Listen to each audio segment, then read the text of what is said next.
किसी ने क्या खूब कहा है कि लातों के भूत बातों से नहीं मानते। जी बिल्कुल ठीक कहा है। ऐसा ही हाल हमारे सुल्तान भाईजान का है।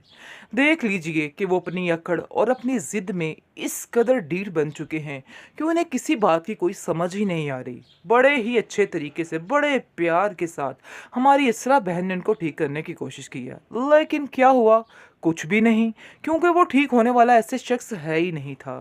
लेकिन जी जैसे ही असरा के घर वालों को सारी खबर पहुंच जाती है और उनको पता चल जाता है कि असरा के साथ उस घर में क्या क्या होता रहा और उनकी बहन उस घर में किस तरह के हालात गुजारती रही, ये चीज़ उनके लिए बहुत नाकाबिले बर्दाश्त बन चुकी है।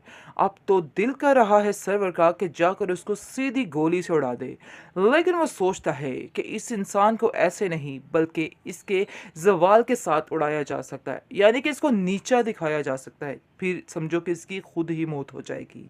इस बात ने उसको बहुत ज़्यादा परेशान कर रखा है, लेकिन असरा कहती है कि ज़रा देखभाल के बात कीजिएगा, ऐसा ना हो कि मसला ख़राब हो जाए। लेकिन सरवर कहता है कि अब मुझे किसी बात की कोई फ़िक्र नहीं, ना मुझे किसी चीज़ का डर है ना कुछ। तुमने कोशिश की है, इसलिए मैं भी अब कुछ भी कर सकता हूँ, क्योंकि तुमने अपनी तरफ से पूरी कोशिश की अपने घर को बचाने की, लेकिन ऐसा कुछ भी नहीं हुआ। खैर अब देखेंगे कि वो सीधा सुल्तान के पास जाता है और सुल्तान को जाकर कहता है कि हाँ भाई, तुम्हारी हिम्मत कैसे हुई अस्सा के साथ ये रवैया रखने की। यकीन मानो, अगर मुझे पहले दिन से पता होता कि इस कदर घटिया हरकतें उस घर में होती रही, इस कदर जलील होती रही मेरी बहन उस घर में, तो मैं कभी भी एक पल के लिए भी उसे आपके घर में नहीं छोड़ता। ये तो असरा का सब्र था जो सारा मामला ठीक रहा और उसने हर चीज़ को संभालने की, हैंडल करने की कोशिश की और सोचती रही बेचारी कि एक दिन आएगा कि तुम ठीक हो जाओगे। लेकिन मुझे तो अंदाज़ा था कि तुम जैसे इंसान कहाँ ऐसे ठीक होते हैं। तुम दोनों को, यानी कि तुम जैसे लोगों को जब तक दो छितर ना पड़े तब तक आप लोग ठीक नहीं हो सकते। सुल्तान थोड़ी हड़बड़ी करता है और कहता है कि आखिर किस किस्म की आप बहस मेरे साथ कर रहे हैं, आप यहाँ से जा सकते हैं। लेकिन वो कहता है कि तुम ये मत याद रखना कि हमसे बदला लेकर, दुश्मनी लेकर तुम्हारे पास कुछ भी नहीं रहने वाला। मैं तुम्हारा वो हश्र कर सकता हूँ कि तुम सड़क पर आ सकते हो। ये बात उसको परेशान कर देती है। वैसे तो वो बदतमीज़ी करने में माहिर होता है और किसी बात से नहीं डरता, लेकिन जब उसके बात आती है स्टैंडर्ड पर और उसे पता चल जाता है कि अब वो नीचे गिरने वाला है, सड़कों पे आने वाला है, तब मामले को वो सुधार लेता है और कहता है कि अब आखिर कैसी बातें कर रहे हैं, मैंने तो ऐसा कुछ भी नहीं किया है। वैसे ही खाम खासरा को आदत है बातें बनाने की। बेहतर यही है कि इसरा को समझाया जाए। मैं भी इसको कितनी दफ़ा कहता हूँ कि हर बात को दिल पे मत लिया करो, लेकिन वो लड़की सुनने का नाम नहीं लेती है। मुझे तो समझ ही नहीं आ पा रही कि आखिर ये लड़की आगे क्या करेगी और इसका क्या हाल होगा। लेकिन जी आप देखेंगे वो कहता है कि सारी बातों को छोड़ो, सारी बातें एक तरफ है, लेकिन मैं तुमसे ये पूछना चाहता हूँ कि आखिर तुम्हारे दिल में क्या चल रहा है?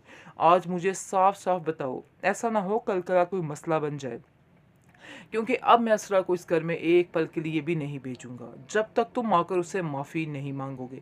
असरा उस घर में वापस नहीं जाएगी और मुझसे वादा नहीं करोगे कि उस घर में असरा के साथ कोई भी ऐसा मामला पेश नहीं आएगा। असरा के साथ बदसलूकी मैं बिल्कुल भी बर्दाश्त नहीं कर सकता। अब जाकर सुल्तान को समझ आ रही है कि उसे सीधे रास्ते पर ही चलना चाहिए, क्योंकि रास्ता टेढ़ा करने से उसका सब कुछ टेढ़ा हो सकता है।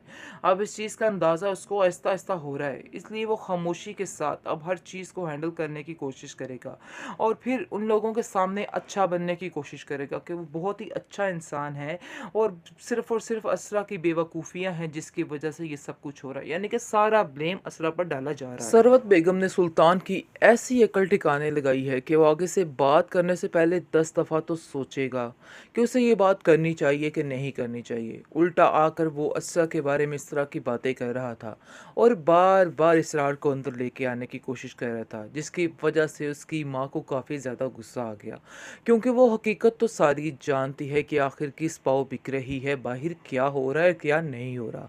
लेकिन वो लोग खामोश थे, इसका मतलब ये नहीं था कि उनकी खामोशी का नाजायज़ फ़ायदा उठाया जाता। लेकिन अब सरवत ने उसको ऐसी दो टोक बातें सुनाई है जिसकी वजह से उसकी अकल ठिकाने आ चुकी है और उसको पता चल चुका है कि आगे किस लहजे में और किस तरीके से और किस वक़्त क्या बात करनी है। और अब देखेंगे कि बहुत ज़्यादा गुस्से में आ जाता है सुल्तान और उसको समझ आ जाती है कि सारी लगाई बुझाई जो है वो असरा की है। इसलिए वो घर बड़े गुस्से से आके असरा को कहता है कि तुमने अपना जो काम करना था वो कर लिया है, जिस पर असरा काफ़ी हैरान और परेशान होती है, क्योंकि उसको तो इस चीज़ का इल्म ही नहीं होता कि आखिर क्या चल रहा है, इसकी कैसे जलालत हुई है और क्या हुआ क्या नहीं। वो किसी बात के बारे में कुछ नहीं जानती है, लेकिन वो समझ रहा होता है कि इसको हर बात का पता है, और उसको कहता है कि ज़्यादा नाटक करने की ज़रूरत नहीं है। मैं तुम्हारी ड्रामेबाजी को बड़े अच्छे तरीके से समझता हूँ, मुझे पता है कि तुम जो कह रही हो झूठ बोल रही हो। आगे से वो कहती है, मुझे वाकई में किसी बात का कुछ पता नहीं है, लेकिन उसको कहता है सुल्तान कि घर की बातें जो निकली हैं सारा कुछ तुम्हारी वजह से ही हुआ है, तुमने ही घर की सारी बातें जाकर अपने घर वालों से की हैं, तो उन्हें इन बातों का इल्म हुआ, वरना उन्हें कैसे पता चलता कि क्या हो रहा है क्या नहीं हो रहा। आगे से वो समझाने की कोशिश करती है कि शायद आपको इस चीज़ का अंदाज़ा नहीं कि वो लोग भी इसी शहर में रहते हैं और आपके चाल चलन से वाकिफ़ हैं, और सारी दुनिया जानती है। ये अलहदा बात है कि कोई बात मुंह पे करे या ना करे, लेकिन इंसान के जो अंदर होता है वो सबको सब पता होता है। आप देखेंगे कि तल्लत जो है वो भी काफ़ी हैरान है और कहती है कि आप लोगों की लड़ाई और चिक चिक ने मेरा दिमाग ख़राब करके रख दिया है। पता नहीं कौन सा दिन आएगा जब आप लोगों के दरमियान सुलह होगी। मुझे तो समझ नहीं आ रही सुल्तान कि आखिर ये क्या चल रहा है मसला।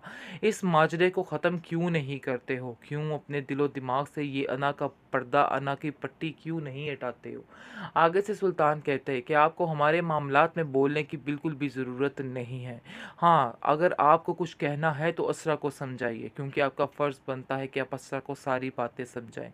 क्योंकि उसको असल में गुस्सा सरवत का है कि सरवत ने इस तरह से किस लहजे में उससे बात की है, वो इस चीज़ को कभी नहीं भूल पा रहा है, और उसके दिल में बार-बार वो बातें तीर की तरह चुभ रही हैं कि आखिर ये क्या हुआ और क्या ना हुआ। बहुत ज़्यादा परेशान हो चुका है और उसको समझ नहीं आ रही कि आखिर अपने आप को सही साबित करने के लिए वो क्या करे, क्योंकि उसने अपनी ज़िंदगी में कभी हार को नहीं देखा है। इसलिए वो इन सब बातों को एक्सेप्ट नहीं कर पा रहा कि कोई उसके बारे में भी ऐसा कर सकता है, ऐसा सोच सकता है। इस बात की टेंशन ने उसको दिन रात पागल करके रखती है, लेकिन दूसरी तरफ असरा काफ़ी परेशान हो चुकी है, क्योंकि हर बात मानने के बावजूद, सब कुछ करने के बावजूद उसको कुछ हासिल नहीं हो रहा है, और इस चीज़ की नाकामी ने उसको परेशान कर दिया है। मशाल उसको काफ़ी ज़्यादा समझाती है और कहती है कि फ़िक्र मत करो, सब ठीक हो जाएगा, थोड़ा सब्र तो हमल से काम लो। आगे से वो कहती है कि सब्र करके ही बैठी हूँ, लेकिन मुझे नहीं लगता कि ये मामलात सुधरने वाले हैं। जो किया है मेरी माँ ने बिल्कुल ठीक किया है, ऐसे इंसान का यही हश्र होना चाहिए था। वैसे ये बात है कि मैंने उनसे कुछ भी नहीं कहा था, सब कुछ उन्होंने अपनी मर्ज़ी के साथ किया है। मैं किसी बात को नहीं जानती थी। काफ़ी सफाइयाँ दवाइयाँ पेश कर रही हैं वो मिशाल के सामने। लेकिन मिशाल कहती है कि तुम चाहे जो मर्ज़ी कर लो, तुम्हारी किसी बात का किसी को कोई फ़र्क नहीं पड़ेगा। इसलिए ये सब बातें करना बिल्कुल बेबुनियाद है।